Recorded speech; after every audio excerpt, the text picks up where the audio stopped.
तो हाय साथियों, क्या आपने सोचा है कभी कि साबुन और डिटर्जेंट एक जैसे होते हैं लेकिन काम इनका अलग क्यों होता है? साबुन से और डिटर्जेंट से कपड़े धोने में क्या फर्क होता है साथियों? क्या आपने सुना है कभी साबुन का यूपीएससी नाम? अगर नहीं जानते हैं तो आज जानेंगे। केमिस्ट्री के पीछे जो साइंस का राज है और आज के इस वीडियो में आप लोग जानेंगे। उसके अलावा जो हार्ड वाटर होता है उसमें साबुन क्यों फेल हो जाता है, तो आज हम जानेंगे इस वीडियो में। और अगर आप लोगों ने अभी तक हमारे चैनल को सब्सक्राइब नहीं किया है तो कर दीजिए। और आज हम डिटर्जेंट, साबुन और आईपीएससी नाम को इस तरीके से जानेंगे साथियों कि बिल्कुल उसको ऐसे समझेंगे, बिल्कुल दिमाग में सीधा भैया जाएगा आप लोगों के। तो आप लोगों से यही रिक्वेस्ट है कि आप लोग हमारे साथ अंत तक अवश्य बने रहिएगा और वीडियो को पूरा देखिएगा साथियों, ठीक है। तो आज के हम इस लेक्चर में जो आपका शेष बचा हुआ था, आज के इस लेक्चर में हम उसको कंप्लीट करने वाले हैं साथियों। तो क्या है, यहाँ पर पहला पॉइंट जो शुरुआत होने जा रहा है इसका, वो क्या है? क्रियात्मक समूह। ये क्या होता है? Functional group. वह विशिष्ट समूह होता है। क्रियात्मक समूह ये होता है साथियों कि जब हम किसी भी रासायनिक, है ना, जब हम किसी भी यौगिक, है ना, उसके रासायनिक गुणों को निर्धारित कर देते हैं, पहचान लेते हैं क्रियात्मक समूह के द्वारा कि यह जो यौगिक है वो कैसा होगा, वो हमें फंक्शनल ग्रुप यानी क्रियात्मक समूह बता देता है साथियों, ठीक है। जैसे हमने क्या बताया कि वह विशिष्ट परमाणु या परमाणुओं का क्या होता है? एक समूह होता है, ग्रुप होता है, जो हमें ये क्लियर कर देता है ना, समूह के आधार पर हम किसी भी कार्बनिक यौगिक का रासायनिक गुणों को निर्धारित करते हैं। मतलब ये क्लियर कर दिया जाता है कि हम इसके माध्यम से यानी फंक्शनल ग्रुप के माध्यम से किसी भी यौगिक के गुणों को निर्धारित कर देते हैं, ठीक है साथियों। तो ये बात आपको बेहतर समझ में आई होगी। अब इसके क्या होता है, क्रियात्मक समूह के आधार पर कार्बनिक यौगिकों का वर्गीकरण किया जाता है कि आखिर में इसका जो क्लासिफिकेशन होता है कार्बनिक यानी ऑर्गेनिक कंपाउंड्स का, तो ये क्या होता है कि कार्बनिक यौगिकों की एक श्रेणी बनाई गई है। उसके अलावा फिर क्रियात्मक समूह बनाए गए हैं और इसके आगे हम लोग इसके अगले पॉइंट की जो बात करेंगे, है ना, वो क्रियात्मक समूह सफिक्स और प्रोफिक्स यानी अनुलग्न और पूर्वलग्न, जो कि हम आईपीएससी में जानेंगे कि अगर हम अनुलग्न लगाएंगे तो क्या होगा उसका नाम, और अगर हम पूर्व लग्न लगाएंगे तो उसका क्या नाम होगा साथियों। बस आप लोग अपना साथ अवश्य बनाए रखिएगा। मैं आपको बारीकी से एक एक चीज बेहतर तरीके से समझाने का प्रयास करूंगा, आप सभी को समझा के ही छोड़ूंगा साथियों, ठीक है। तो कार्बनिक यौगिक ये क्रियात्मक समूह के आधार पर इनका जो वर्गीकरण किया गया है, पहले आपको हमने बताया था कि संतृप्त हाइड्रोकार्बन, उसमें हाइड्रोकार्बन इसमें आता है, संतृप्त और असंतृप्त हाइड्रोकार्बन। ये क्रियात्मक समूह, इसमें क्या आता है आपका? मेथेन आता है और एथेन आता है। क्लियर है साथियों?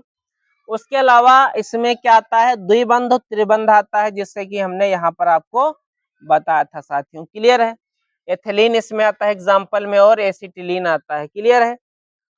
उसके अलावा एल्किल हाइलाइड में क्या आता है? जो ये हाइलोजन होते हैं, क्लोरो, ब्रोमो और आयोडो, ये आपके जो है एग्जाम्पल में देखिएगा, मेथिल क्लोराइड, मेथिल ब्रोमाइड, अगर यहाँ पर आई होता तो मेथिल आयोडाइड हो जाता। अगर यहाँ पे क्या होता?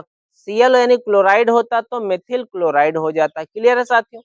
उसके अलावा एल्कोहल का ये क्रियात्मक समूह रहता है, जैसे मेथिल एल्कोहल। और ईथर में क्या आता है? डाई मेथिल ईथर आता है, फार्मूला भी हमने बता दिया। एल्डिहाइड में क्रियात्मक समूह ये रहता है, फार्मूला लिखा है CHOH, है ना, कीटोन और कार्बोक्सिलिक एसिड। तो इस तरीके से सारी चीजें हम बात सभी को समझेंगे एक एक करके, और बेहतर तरीके से जानने का प्रयास सभी को कराते हैं, और अच्छे से समझेंगे आप लोग कि क्या सारा प्रोसेस होता है।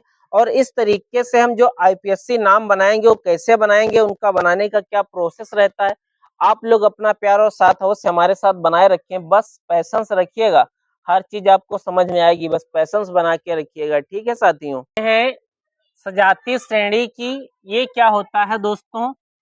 ये होता है कि जब हम कार्बनिक यौगिकों को, है ना, जब हम कार्बनिक यौगिकों को जिनमें समान क्रियात्मक समूह मौजूद हो, क्या हो? ऐसा एक ऐसी श्रेणी जिसके यौगिकों में समान क्रियात्मक समूह मौजूद हों, है ना, और उनके बढ़ते क्रम अथवा घटते क्रम अणुभार के क्रम में रखा जाता है। मतलब एक ऐसी सीरीज होती है जिसमें क्रियात्मक समूह को या तो घटते हुए क्रम में रखा जाता है अणुभार के, या तो बढ़ते हुए क्रम में रखा जाता है, तब एक श्रेणी बनती है जिसे हम क्या कहते हैं, सजातीय या समजातीय श्रेणी कहते हैं। ठीक है साथियों, यहाँ तक क्लियर है सभी को। अब क्या है कि इसकी कुछ विशेषताएं होती हैं भाई, हर एक अपना सीरीज की एक क्वालिटी होती है, एक विशेषता होती है ना। तो देखो इसका पहला पॉइंट क्या है, किसी एक सजातीय श्रेणी के सभी सदस्यों का सामान्य सूत्र समान होता है, ये पहली विशेषता है। दूसरी विशेषता यह है कि किसी एक समजाति, है ना, श्रेणी के दो क्रमागत सदस्यों के बीच सदैव है ना बॉन्ड CH2 परमाणुओं का अंतर रहता है। मतलब प्रत्येक जो है क्रमागत सदस्यों के बीच ये अंतर आपको देखने को मिलेगा साथियों। उसके अलावा क्या है, तीसरा पॉइंट यह है कि अणुभार बढ़ने के साथ साथ क्या होता है, इनके भौतिक गुणों में भी परिवर्तन आपको देखने को मिलता है दोस्तों। ठीक है, फिर आपका आता है चौथा पॉइंट, ये क्या होता है कि अणुभार बढ़ने के साथ सजातों की क्रियाशीलता भी कम हो जाती है दोस्तों। यहाँ तक क्लियर है सभी को? कोई दिक्कत अगर हो तो आप हमें तुरंत बताइए भैया। और अब हम इसके अगले पॉइंट की तरफ साथियों बढ़ते हैं। अब साथियों हम इसके जो है IPSC के बहुत ही इम्पोर्टेंट पॉइंट की बात कर रहे हैं साथियों, और आप लोग इसको जो है जरूर याद करिए, इसको जरूर नोट करिएगा।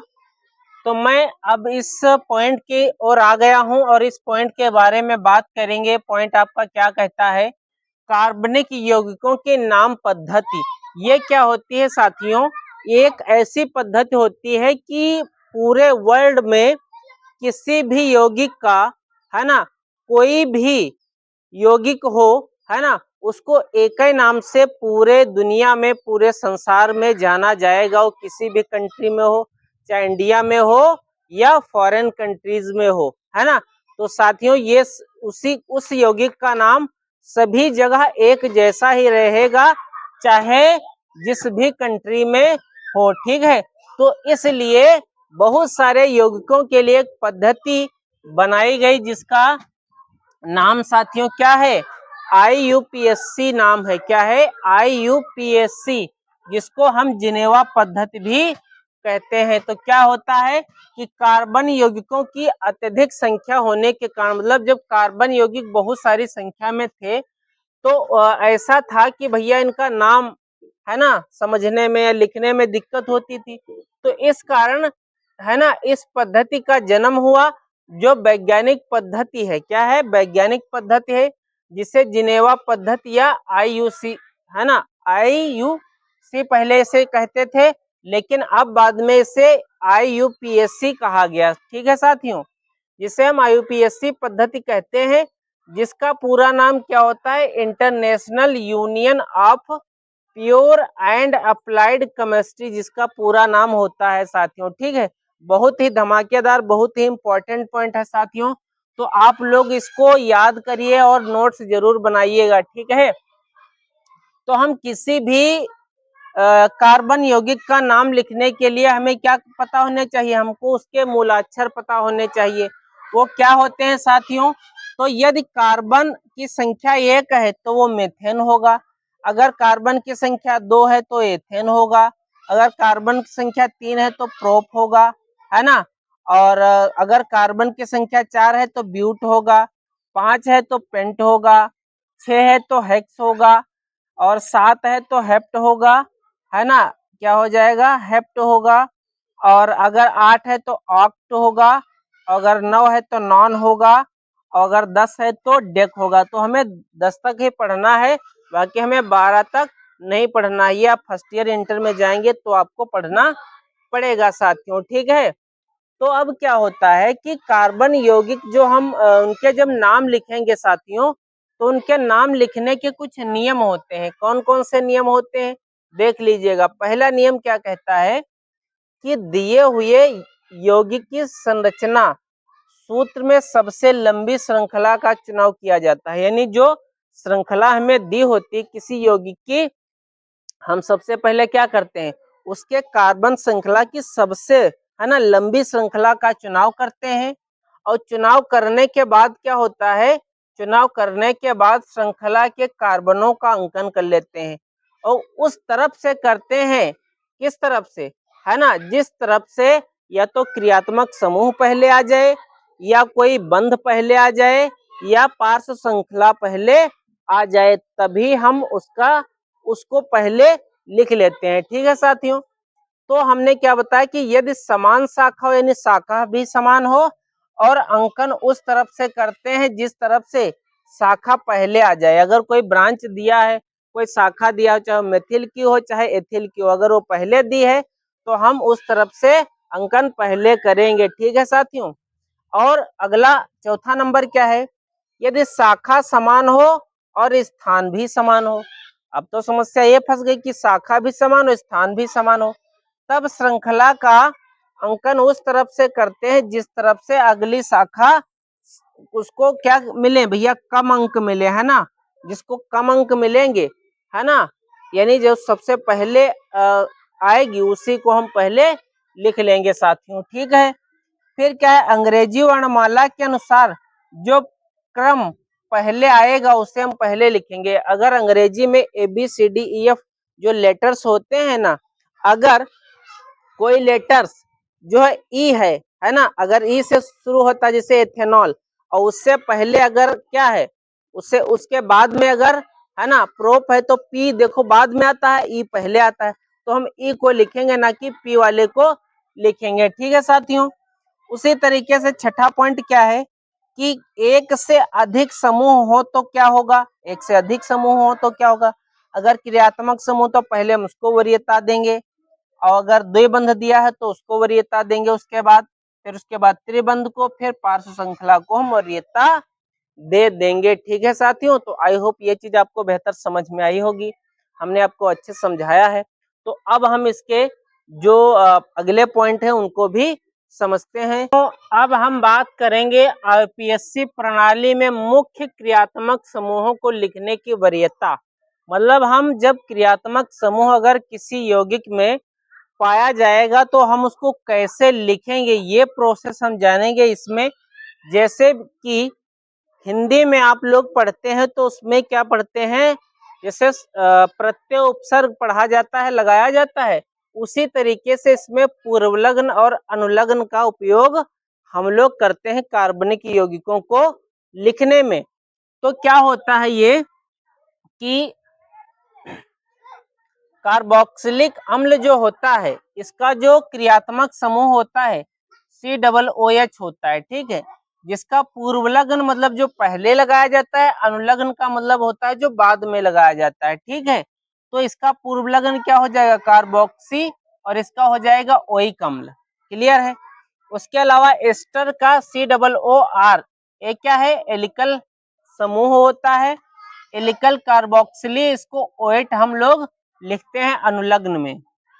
फिर क्या है, सल्फोनिक अम्ल SO3, और ये है क्या आपका, ये एलिकल समूह होता है, सल्फो पूर्वलग्न होता है, अनुलग्न होता है सल्फोनिक अम्ल। क्लियर है, एसिड हाइलाइड, ये क्या होता है, COX, है ना, X क्या है, यहाँ पे हाइलाइड होता है, इसको हैलो या फार्माइल या एल्डो हम लोग लिखते हैं अनुलग्न, सॉरी पूर्वलग्न, और ओइक हाइलाइड लिखा जाता है अनुलग्न में। क्लियर है, उसके अलावा एमाइड आता है, एमाइड COONH2, है ना, कार्बामाइल, ये होता है पूर्वलग्न, और एमाइड होता है अनुलग्न। ठीक है साथियों, उसके अलावा एल्डिहाइड में क्या आता है, COOH, फार्माइल या एल इसमें जोड़ा जाता है, एल। ठीक है, इसको अल, है ना, अल बोला जाता है वही। फिर यहाँ पर साइनाइड आता है, CN, साइनो पूर्वलग्न होता है, अनुलग्न होता है नाइट्राइल। कीटो में क्या होता है, कीटो ऑक्सी या कीटो, इसको ओन जोड़ा जाता है अनुलग्न। और फिर क्या आता है, एल्कोहल में OH क्रियात्मक समूह रहता है, हाइड्रोक्सी इसका पूर्व लग्न रहता है और आल इसका रहता है अनुलग्न। क्लियर है। थायोल क्या होता है, ये होता है आपका SH और उसको लिखते हैं मार्केप्टो या थायोल ही लिखा जाता है अनुलग्न। एमीन में क्या आता है, इसका एमीन अनुलग्न होता है, पूर्व लग्न क्या होता है एमिनो। एल्किन एल्काइन में क्या आता है, इन और आइन आता है। क्लियर है। ये डबल और ट्रिपल बॉन्ड से बंधे रहते हैं क्रियात्मक समूह। तो आई होप ये चीज आपको बेहतर समझ में आई है। और हाँ, एक चीज और है कि अगर आप लोगों ने कार्बोक्सिलिक एस्टर और हाइलाइड और उसके अलावा एमाइड और एल्डिहाइड और साइनो, कीटो, एल्कोहल, एमीन और एल्कीन और ये अगर ये पॉइंट आप नहीं पढ़ेंगे तो ये आपको आईपीएससी इस प्रकार के जो श्रेणी का नाम है वो क्रियात्मक समूह है, इनका यूज करना पड़ेगा आपको। तो इसलिए याद करना पड़ेगा, एक बार रिवीजन करना पड़ेगा अच्छे से। और कोई दिक्कत वाली कोई बात नहीं है, बस आप लोग अच्छे से इसको तैयार करिएगा। मैं आपसे वादा करता हूं कि आप लोगों को आईपीएससी मैं आपको सिखा दूंगा। बस जितना मैं बताता जाऊं उतना आप करते जाइए, उसको अच्छे से याद करते जाइए। आईपीएससी आपको अवश्य आएगी साथियों। ठीक है। तो अब हम इसके अगले पॉइंट की ओर बढ़ते हैं। हम बात करेंगे जितनी इसकी श्रेणियां होती हैं उसके जो समूह होते हैं, यानी क्रियात्मक समूह कैसे क्या बनता है, क्या जोड़ने से क्या हटाने से आईपीएससी नाम को लिखने के दौरान। तो साथियों हम उसको जान लेते हैं। तो क्या है यहाँ पर एल्केन श्रेणी में क्या आता है, इसमें क्या होता है कि इसका सूत्र C2 है ना, H2N+2 होता है, इसका अनुलग्न N होता है। ठीक है। एल्केन जो होता है, एल्क में N जोड़ के एल्केन बन जाता है साथियों, जिससे एथेन और मेथेन। क्लियर है यहाँ तक साथियों। उसके अलावा एल्कीन में क्या आता है, एल्कीन श्रेणी का जो सूत्र होता है वो C2 है ना, H2N है, इसमें N हटाकर इन जोड़ा जाता है। क्लियर है साथियों। जैसे एल्केन है ना, तो एल्केन में इन जोड़ दिया जाता है और एन हटा दिया जाता है तो एल्कीन बन जाता है। क्लियर। जैसे एथिलीन। ठीक है। उसके अलावा एल्काइन में क्या होता है, इसका सूत्र C2H2N-2 है, इसमें एल्केन से एन हटा दिया जाता है और आइन जोड़ दिया जाता है। ठीक है। तो उसका बनता है आपका एथाइन और प्रोपाइन। ठीक है साथियों, यहाँ तक क्लियर है। हाइलोजन में क्या आता है कि हाइलोजन प्रतिस्थापी मान करके हाइलो एल्केन नाम दिया गया है, जैसे क्लोरोमेथेन और ठीक है डाई क्लोरो डाइमेथिल, इस तरीके से यहाँ पे आते हैं साथियों। क्लियर है। उसके अलावा एल्कोहल का OH क्रियात्मक समूह होता है, सूत्र होता है CnH2n-1 होता है। ठीक है। इसमें N हटाकर ऑल जोड़ दिया जाता है, जैसे मेथेनॉल और प्रोपेनॉल। ठीक। उसके अलावा एल्डिहाइड समूह में क्या आता है, CHO क्रियात्मक समूह होता है, एल्केन से N हटा दिया जाता है और अल जोड़ दिया जाता है। ठीक है। जैसे मेथेनॉल और एथेनॉल। ठीक है, हमने फार्मूला दे दिया यहाँ पे है। फिर कीटोन में क्या आता है, इसमें है ना C डबल बॉन्ड O समूह होता है, एल्केन से N हटाकर ओन जोड़ दिया जाता है। ठीक है साथियों, जिससे प्रोपेनॉन और ब्यूटेनॉन। ठीक। उसके अलावा वसी अम्ल यानी कार्बोक्सिलिक अम्ल में क्या आता है, बॉन्ड COOH होता है, एल्केन से N हटाकर ओइक अम्ल जोड़ दिया जाता है, जैसे मेथेनोइक अम्ल और प्रोपेनोइक अम्ल। ठीक है साथियों। तो आई होप ये चीज आपको बेहतर समझ में आई होगी। तो अब हम बढ़ते हैं साथियों इसके अगले पॉइंट की तरफ, यानी chemical properties of carbon compounds क्या होते हैं साथियों। तो पहले हम बात करेंगे इसमें दहन की, है ना। दहन क्या होता है, दहन कार्बन ऑक्सीजन में दहन करके, यानी कार्बन ऑक्सीजन में दहन करके ऊष्मा प्रकाश के साथ क्या करता है, कार्बन डाइऑक्साइड दे देता है। क्लियर है साथियों। यानी दहन ऐसी प्रक्रिया है जिसमें कार्बन ऑक्सीजन में दहन करके है ना क्या कर देता है, ऊष्मा एवं प्रकाश के साथ हमें कार्बन डाइऑक्साइड दे देता है। उदाहरण के तौर पर मीथेन में जब हम ऑक्सीजन को है ना जला देते हैं तो कार्बन डाइऑक्साइड और जल, ऊष्मा और प्रकाश हमें प्राप्त होते हैं, अर्थात वो जब रिएक्शन होती है तो ये चीज हमें देखने को मिलती है साथियों। क्लियर है यहाँ तक सभी को। उसके अलावा अब आता है आपका ऑक्सीडेशन यानी ऑक्सीकरण। ये क्या होता है? इसमें यह होता है कि ऑक्सीजन में यौगिक द्वारा यानी ऑक्सीजन में यौगिक द्वारा ऑक्सीजन का योग एवं हाइड्रोजन का अलग होना ही क्या कहलाता है? ऑक्सीडेशन कहलाता है। क्लियर है। जैसे CH3CH2OH और यहाँ पे KMNO4 और CH3COOH। क्लियर है। तो ये चीज यहाँ पर आपका जो है यहाँ पर क्लियर होता है। क्लियर है। अब आता है भैया कैटालिस्ट। ये क्या होते हैं? उत्प्रेरक। उत्प्रेरक साथियों वे पदार्थ होते हैं जिनके कारक है ना, जिनके कारक अभिक्रिया की दर परिवर्तित है ना, अभिक्रिया की दर जिससे परिवर्तित हो जाती है, जो अभिक्रिया को प्रभावित नहीं करते हैं, वे क्या कहलाते हैं? वे उत्प्रेरक कहलाते हैं। ऐसे समझिएगा कि उत्प्रेरक वे होते हैं जैसे कि गांव में क्या होती हैं, जो महिलाएं होती हैं ना, तो एक दूसरे से है ना, जैसे दो महिलाएं हैं, सॉरी है ना, तीन महिलाएं हैं, एक दो और ये तीन, ठीक।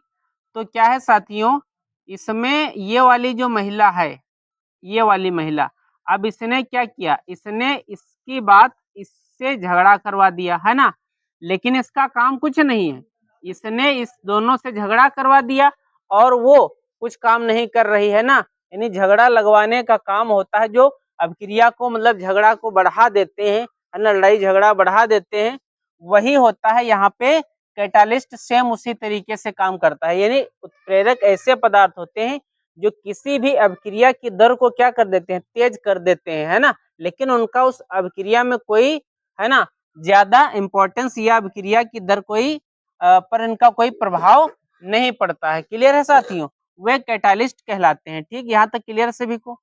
अब कैटालिस्ट जो होते हैं पॉजिटिव होते हैं और नेगेटिव होते हैं। पॉजिटिव में KMNO4 और नेगेटिव में है ना गिल्सराल आता है और हाइड्रोजन पेरोक्साइड आता है। ठीक है साथियों। उसके अलावा बायो यानी जैव एंजाइम, ये कैटालिस्ट क्या आते हैं? माइलेज और पेप्सिन नाम के ये एंजाइम्स होते हैं, ये भी कैटालिस्ट का ही काम करते हैं। क्लियर है साथियों, यहाँ तक कोई दिक्कत नहीं होनी चाहिए। फिर क्या है? हाइड्रोजनीकरण। ये क्या होता है भैया? ये ऐसी अभिक्रिया है ना, यह एक ऐसी रासायनिक अभिक्रिया है जिसमें क्या होता है, जिसमें किसी असंतृप्त यौगिक में हाइड्रोजन को जोड़ दिया जाता है, उससे संतृप्त यौगिक में बदल दिया जाता है। यही अभिक्रिया आपकी हाइड्रोजनी है ना करण अभिक्रिया कहलाती है। यह असंतृप्त है ना असंतृप्त यौगिक को संतृप्त यौगिक में बदलने का काम भी करती है साथियों। इसमें निकिल आता है, आपका प्लेटिनम आता है और पैलेड आता है। क्लियर है साथियों। तो ये चीज हमने हाइड्रोजनीकरण बता दिया, और जो जितने भी पॉइंट बताए जा रहे हैं साथियों आपको, है ना, तो आप लोग ये सारे आपको पेपर में इस तरीके से आपको देखने को मिलेंगे, है ना। उत्प्रेरक पूछेगा, उत्प्रेरक कितने प्रकार के होते ये पूछ सकता है, तो हमने आपको यहाँ पर मेंशन कर दिया है, बता दिया है आपको अच्छे से, है ना। उसके अलावा कौन कौन से होते हैं, निकिल होता है ना, ये सब ये सारे क्या होते हैं, ये जो होते हैं आपके कैटालिस्ट होते हैं। क्लियर है। फिर इसके अलावा उपयोग इसका क्या होता है, जो आप उसके अलावा जैसे आप लोग खाए हैं ना वनस्पति घी जो होता है ना, एक डालडा टाइप का होता है, जो वही होता है आपका। इसमें हाइड्रोजनीकरण अभिक्रिया के द्वारा वनस्पति घी बनाने में इसका यूज किया जाता है। ये आपके क्या होते हैं, ये सेचुरेटेड होते हैं, सेचुरेटेड कार्बन है ना, हाइड्रोकार्बन में के अंतर्गत ही आते हैं ये साथियों। ठीक है। वनस्पति तेल का हाइड्रोजनीकरण करके उसे ठोस वनस्पति घी में बदल दिया जाता है, जो आप लोग खूब खाते हो ना, वनस्पति तेल, बावर्ची जो वगैरह आप खाते हो, यही होता है भैया वनस्पति क्या घी होता है साथियों, जिसको हम असंतृप्त तेल और हाइड्रोजन के साथ जब इसको करते हैं, निकिल की उपस्थिति यानी उत्प्रेरक की, ये क्या होता है भैया, यही तो होता है आपका उत्प्रेरक। ठीक है। तो इसकी इसकी उपस्थिति में 473 केल्विन पर जब टेम्परेचर दिया जाता है, तो हमें वनस्पति घी प्राप्त हो जाता है, जिसका यूज हम लोग बड़ी बड़ी पार्टियों में जो लोग करते हैं, उसमें इसका वनस्पति जो है अनेक प्रकार के जिसके ब्रांड आते हैं, उसका यूज किया जाता है साथियों। क्लियर है यहाँ तक सभी को? कोई दिक्कत आई होप नहीं होनी चाहिए। तो अब हम इसके अगले पॉइंट की तरफ साथियों बढ़ते हैं। साथियों अब हम बात कर रहे हैं एथेनॉल की। एथेनॉल क्या होता है? एथेनॉल एक रंगहीन, स्वच्छ और सुगंधित द्रव होता है साथियों, जो एक प्रकार का एल्कोहल है। क्या है? एक प्रकार का एल्कोहल है। इसे आमतौर पर इथाइल एल्कोहल भी कहते हैं। क्लियर है साथियों यहाँ तक? इसके अगर हम अणुसूत्र की बात करें तो C2H5OH होता है। यहाँ तक सभी को क्लियर है? इसके अगर हम संरचना सूत्र की बात करें तो CH3 bond CH2 bond OH होता है। क्लियर है? एथेनॉल, अब इसके जो निर्माण का क्या प्रोसेस होता है, तो फर्मेंटेशन है ना, फर्मेंटेशन के द्वारा शर्करा को ईस्ट की मदद से है ना एथेनॉल, क्या, इथेनॉल में बदल दिया जाता है। मतलब जो शर्करा होती है जब इसको बनाया जाता है, जिसको हम किण्वन कहते हैं, है ना, किण्वन विधि के द्वारा जो है ये प्रोसेस किया जाता है, जिसमें ईस्ट की मदद से एथेनॉल हमें प्राप्त हो जाता है। यानी जब हम शर्करा में ईस्ट को मिलाते हैं तो सड़न, है ना, जो शर्करा होती है वो सड़न टाइप से शुरू हो जाती है, जिससे हमें एथेनॉल और कार्बन डाइऑक्साइड प्राप्त होती है। क्लियर है सभी को यहाँ तक? उसके अलावा एथेन का हाइड्रोजनीकरण करके भी एथेनॉल प्राप्त किया जाता है। अगर एथेनॉल के हम गुण की बात करें तो ये रंगहीन, ज्वलनशील यानी ये जलता भी है, हल्की गंध भी इसमें आती है ना, हल्की गंध वाला भी ये द्रव है, पानी में आसानी से घुल जाने वाला ये द्रव है, और जलाने पर नीली ज्वाला के साथ जलता है। यानी जो एल्कोहल होता है इसको अगर जलाया जाता है तो नीली ज्वाला के साथ ही जलता है साथियों। क्लियर है? अगर इसके हम अभिक्रिया की बात करें, जो कि रासायनिक अभिक्रिया के अंतर्गत आता है, तो सोडियम से अगर हम क्रिया कराते हैं, पहला पॉइंट ये है कि अगर हम सोडियम से क्रिया कराते हैं तो ये क्या करता है, ये हाइड्रोजन मुक्त कर देता है। क्या करता है? ये सोडियम से क्रिया करने के बाद हाइड्रोजन मुक्त कर देता है, और जो कि सोडियम एथॉक्साइड हमें प्राप्त हो जाता है ना। एथेनॉल को अगर सोडियम से हमने क्या करवाया, रिएक्ट करवाया, तो सोडियम सोडियम एथॉक्साइड और हमें हाइड्रोजन गैस प्राप्त हुई। अगर एस्टरीकरण की बात करें, ये इंपॉर्टेंट पॉइंट आता है, ठीक है भैया। एस्टरीकरण की अगर हम बात करें तो एल्कोहल कार्बोक्सिलिक अम्लों के साथ निर्जली कारक की उपस्थिति में अभिक्रिया करके एस्टर बनाते हैं। इस अभिक्रिया को हम एस्टरीकरण कहते हैं साथियों। तो CH3COOH CH3O और सांद्र H2SO4 के साथ निर्जली कारक के रूप में हमें मेथिल एसीटेट एस्टर प्राप्त होता है और जल हमें प्राप्त हो जाता है साथियों। तो आई होप ये चीजें आपको समझ में आई होंगी। अब इसके यूज की अगर हम बात करें कि इसका उपयोग कहाँ करते हैं, तो मदिरा व एल्कोहली पेय पदार्थों में, है ना, मदिरा वदिरा बनाने में इसका यूज किया जाता है, एल्कोहली पेय पदार्थ बनाने में किया जाता है, स्पिरिट बनाने में किया जाता है, औषध, टिंचर, परफ्यूम, स्याही बनाने में, है ना, वर्निश बनाने में, और पेंट, गोंद, सल्फर, क्लोरोफार्म, है ना, बात समझ पा रहे हो? तो ढेर सारे इसके ऐसे प्रोडक्ट होते हैं जिनमें इनका यूज किया जाता है।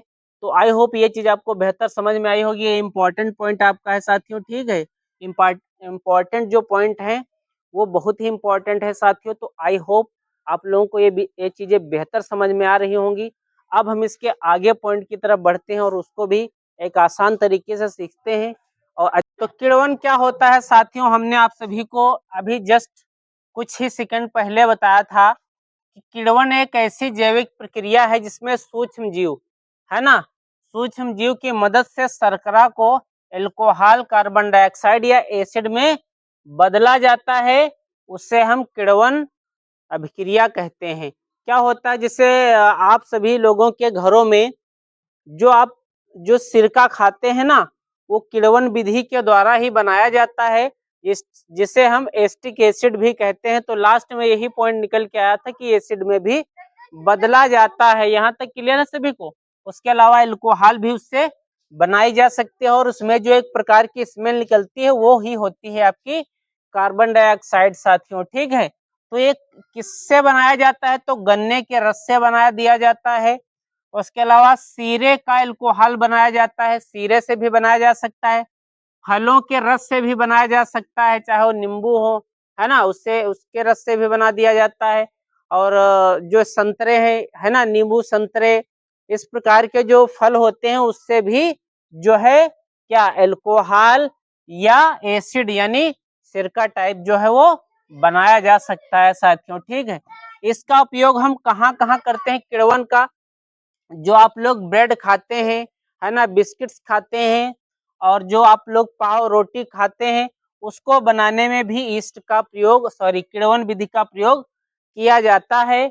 और शराब बियर आदि के बनाने में भी किण्वन का प्रोसेस फॉलो किया जाता है। उसके अलावा जो दही और पनीर आप लोग खाते हैं है ना, जो आपके घर में मटकी में रखा जाता है, दही बन जाता है, तो उसमें भी किण्वन का जो है प्रक्रिया उसमें होती है। पनीर बनाने में भी इसकी प्रक्रिया होती है, और ईंधन एथेनॉल बनाने में भी इसकी प्रक्रिया की जाती है, जो कि बड़े बड़े जहाजों में यूज किया जाता है। क्लियर है।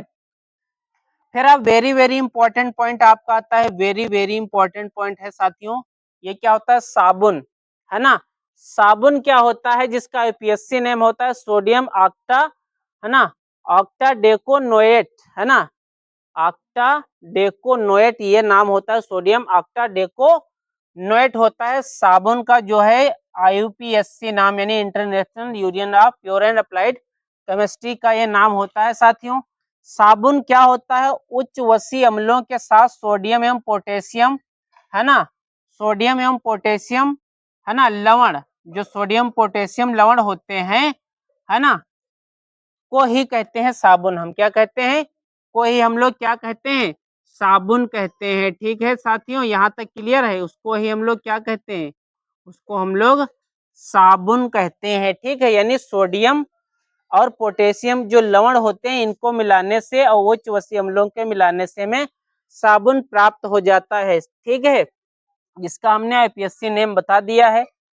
साबुनीकरण क्या होता है, साबुनीकरण एक ऐसी प्रक्रिया है जिसमें वसा या तेल की क्षार के साथ है ना क्रिया या गर्म करके है ना होने वाली जो रासायनिक अभिक्रिया होती है, जिसे साबुन और ग्लिसरीन हमें प्राप्त होता है, उसे हम क्या कहते हैं, साबुनीकरण कहते हैं। यानी वसा या तेल के जो क्षार होते हैं उसको जब गर्म किया जाता है, और गर्म करने के बाद हमें क्या ग्लिसरीन और साबुन प्राप्त हो जाता है, यही क्रिया आपकी साबुनीकरण कहलाती है साथियों। ठीक है, ये आपकी जो फैक्ट्रियां होती हैं है ना, उसमें ये प्रोसेस देखने को मिलता है, और जो केमिस्ट्री की लैब होती है उसमें भी ये प्रोसेस आपको देखने को मिलेगा। यदि आपके स्कूल में, आपके विद्यालय में ये है सुविधा, तो आप लोग प्रैक्टिकली आप जो है अपने अध्यापक, विषयाध्यापक से कह के आप प्रैक्टिकल इस प्रकार का करवा सकते हैं। लेकिन थोड़ा सा ये प्रक्रिया जटिल रहती है, इसलिए सारा प्रोसेस विद्यालयों में या कॉलेजेस में उपलब्ध नहीं रहता है। ठीक है, फिर साबुन दो प्रकार के होते हैं भैया। साबुन कितने प्रकार के होते हैं, साबुन दो प्रकार के होते हैं। पहले होते हैं सोडियम साबुन, ये क्या होते हैं, कठोर होते हैं है ना, ठोस होते हैं, जल के साथ झाग देते हैं। जिससे आप लोग, जिस साबुन से आप लोग कपड़े धोते हैं तो झाग जब निकलती है ना तो वो कठोर होते हैं, जो झाग देते हैं साबुन वो कठोर होते हैं। और जो पोटेशियम साबुन होते हैं वो मुलायम होते हैं या तरल होते हैं और झाग नहीं देते। जो लोग, आप लोग शैम्पू का यूज करते हो, किसी भी ब्रांड का शैम्पू हो है ना, तो उस ब्रांड का जो आप लोग शैम्पू का यूज करते हैं, तो उस शैम्पू का है ना वो तरल फॉर्म में होता है, यानी लिक्विड फॉर्म में होता है, तो वो मुलायम होता है। ठीक है, तो जो मुलायम साबुन होते हैं वो तरल होते हैं, और कठोर साबुन जो होते हैं वो जल के साथ झाग दे देते हैं भैया। ठीक है, तो हमने यहाँ पर आपको साबुन का सूत्र लिखवा दिया है। तो वसा या तेल के साथ हमने रिएक्शन जब करवाया, किससे, ग्लिसरीन के साथ है ना, ग्लिसरीन, और हमें क्या प्राप्त हुआ, और हमें यहाँ पर प्राप्त हुआ भैया क्या बोलते हैं इसको है ना, यहाँ पे हमें क्या प्राप्त हुआ, ग्लिसरीन और सोडियम है ना, हमें ये चीज यहाँ पर प्राप्त हुई। तो आई होप ये चीज आपको बेहतर समझ में आई होगी। और अगर कोई दिक्कत हो, कोई समस्या हो, तो आप हमें कमेंट बॉक्स में बता सकते हैं भैया। ठीक है, यहाँ तक कोई दिक्कत है, कोई समस्या अगर हो तो आप हमें बताइएगा भैया। ठीक, तो हमें ग्लिसरीन और साबुन प्राप्त होते हैं। ठीक है, यहाँ तक बात सबको समझ में आ गई। तो आई होप ये चीज आपको बेहतर समझ में आई है। ये वेरी वेरी इंपॉर्टेंट है साथियों, ये पेपर में आता है, आप लोग अच्छे से तैयार करिएगा। और मैंने एक शॉर्ट फॉर्म में इसको बनाया है बहुत मेहनत से दोस्तों, तो आप लोग नोट्स जरूर बनाते रहिएगा। अच्छे साबुन क्या होते हैं? अच्छे साबुन की विशेषता क्या होती है? अच्छे साबुन क्या होते हैं भैया? चिकना होता है अच्छा साबुन एवं मुलायम होना चाहिए। अच्छे साबुन की यह विशेषता होती है। अच्छे साबुन में क्षार नहीं होना चाहिए, है ना। यह एल्कोहल में पूर्णतः क्या है भैया? विलय होना चाहिए। इसमें कीटाणुनाशक पदार्थ मिले होने चाहिए, यानी जो आप साबुन का यूज करते हैं उसमें कीटाणुनाशक मिले होने चाहिए। वो जल में पूर्णतः विलय होना चाहिए। साबुन चिकना और बढ़िया सा मुलायम होना चाहिए। ठीक है साथियों।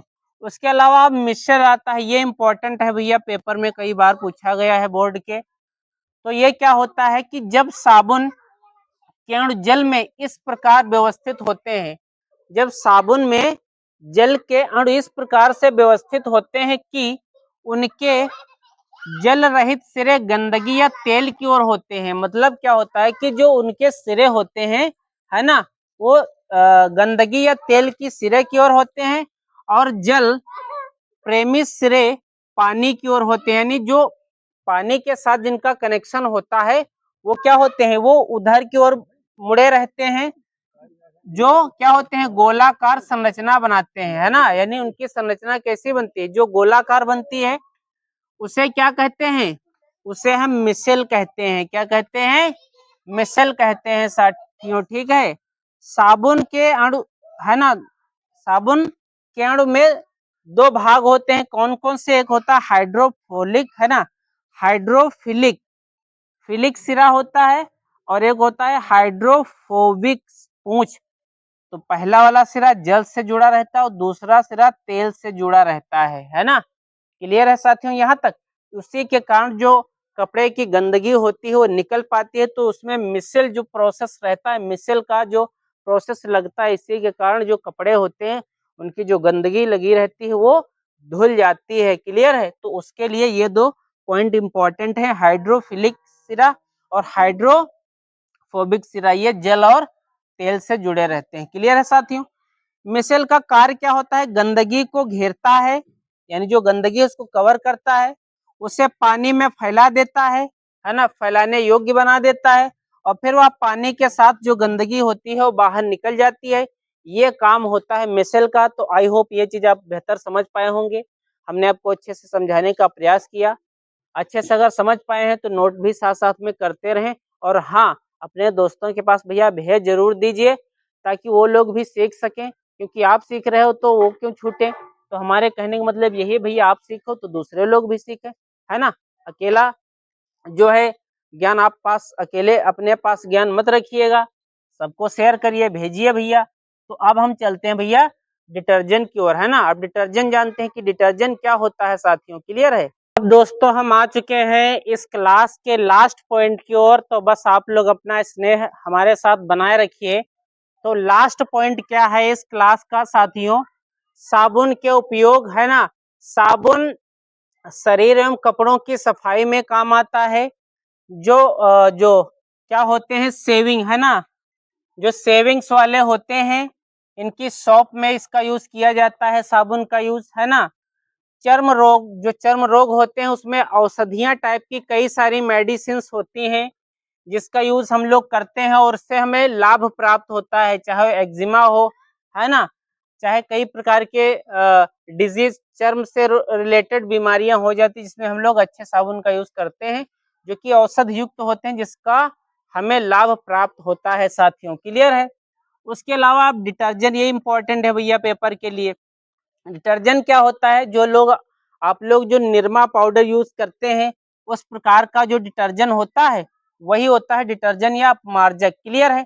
डिटर्जेंट एक विशेष प्रकार के कार्बनिक यौगिक हैं जिनमें साबुन के समान सफाई का गुण तो होता है, लेकिन ये भैया साबुन बिल्कुल नहीं होते। ये साबुन नहीं होते लेकिन साबुन जैसे काम करते हैं। साबुन नहीं होते लेकिन साबुन जैसा काम करते हैं। साफ सफाई में इनका उपयोग किया जाता है। ये 3 रूपों में पाया जाता है।